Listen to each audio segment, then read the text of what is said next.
کیا چاند پر کوئی جا چکا ہے؟ چاند پر جانے کی حقیقت کیا ہے اور ساتھ ہی ساتھ چاند پر جانا ممکن ہے یا نہیں؟ السلام علیکم دوستو، امید ہے کہ آپ سب خیریت سے ہوں گے۔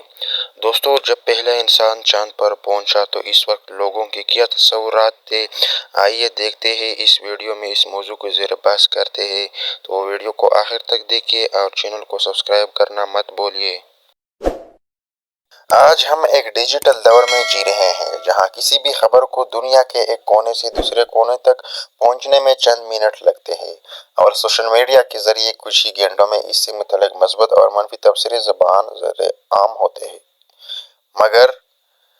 50 برس قبل جب امریکہ نے اپنا پہلا انسانی مشن چاند کی جانب بھیجا اور نیل آرم اسٹرانگ نے چاند پر پہلا قدم رکھ کر خود کو تاریخ میں امر کیا، اس وقت آج کی طرح نہ تیز تر مواصلاتی ذرائع تھے اور نہ ہی سوشل میڈیا موجود تھا۔ لہٰذا ابتدا میں اس مشن کے متعلق جو چائے مگویاں ہوئیں اور شکوک و شبہات اٹھائے گئے، وہ اخبارات کی سرخیوں تک محدود رہے، جن میں بغیر ثبوت کے صرف سنی سنائی باتوں کے ذریعے یہ دکھانے کی کوشش کی گئی کہ انسان کا چاند پر پہلا قدم اصلی نہیں بلکہ کسی اسٹوڈیو میں فلمائی گئی ایک فلم تھی۔ 50 برس قبل عوام کے پاس تیز تر مواصلاتی ذرائع نہیں تھے، لہٰذا اس دور میں مستند معلومات کا حصول محض کتابوں کے ذریعے ہی ممکن تھا۔ چاند کے سفر کے بارے میں مشکوک و شبہات پہلی دفعہ 1974 میں بل کسنگ کی کتاب وی نیور وینٹ ٹو مون یا انسان کبھی چاند پر نہیں گیا میں منظر عام پر آئے۔ اگرچہ بل کسنگ 1950 میں راکٹ ڈائن سے بحیثیت تکنیکی لکاری وابستہ تھے اور اس حوالے سے کافی معلومات رکھتے تھے، مگر پھر بھی انہوں نے کتاب میں سرسری حوالوں کے ذریعے یہ ثابت کرنے کی کوشش کی کہ اپولو 11 دراصل ایریا 11 نامی پروڈکشن اسٹوڈیو کی تیار کردہ ایک فلم تھی جسے ناسا نے لائیو نشریات کے طور پر دکھایا۔ کتاب کے جلد ہی مشہور ہو جانے کے بعد جب کسنگ کو اس کے حوالے سے بحث کا سامنا کرنا پڑا تو انہوں نے اعتراف کیا کہ ان کی نہ صرف اپولو مشن بلکہ راکٹ کے بارے میں بھی معلومات سرسری ہے۔ اس کے باوجود انہوں نے اپنی کتاب میں برملا لکھا کہ اس مشن کے حقیقت ہونے کے امکانات محض 0.0017% ہے۔ کسنگ کی کتاب شائع ہونے اپولو مشن کو جعلی ریکارڈنگ سمجھنے والوں کی تعداد تیزی سے بڑھتی گئی، کیونکہ اس دور میں ویتنام کی جنگ اور واٹر گیٹ اسکینڈل کی وجہ سے امریکی حکومت عوام کا اعتبار پہلے ہی کھو چکی تھی۔ 1971 میں نائٹ نیوز پیپر کی جانب سے ایک سروے کروایا گیا تو چاند پر لینڈنگ پر یقین کرنے والوں امریکیوں کی تعداد 30% تھی، جبکہ 1976 میں کی گئی 28% تھی۔ یعنی اس دوران ناسا یا امریکی حکومت کی جانب سے عوام کو حقیقت سے آگاہ کرنے کی تمام کوششیں ضائع ہو گئی تھیں اور عوام ہنوز اس متنازع سمجھتے تھے۔ اس کے کچھ عرصے بعد اپولو مشن ایک دفعہ پھر عوامی توجہ کا مرکز بن گیا جب فلیٹ ارتھ سوسائٹی کی جانب سے لینڈنگ پر تکنیکی اعتراضات اٹھائے گئے اور یہ ثابت کرنے کی کوشش کی گئی کہ لینڈنگ کی جو فلم ٹی وی پر براہ راست دکھائی گئی تھی وہ والٹ ڈزنی کے مالی تعاون سے تیار کی گئی تھی، جس کا اسکرپٹ آرتھر سی کلارک نے لکھا تھا۔ واضح رہے کہ فلیٹ ارتھ سوسائٹی ایسے اراکین پر مشتمل ہے جو زمین کے گول ہونے پر یقین نہیں رکھتے اور ان کا دعویٰ ہے کہ زمین ہموار ہے۔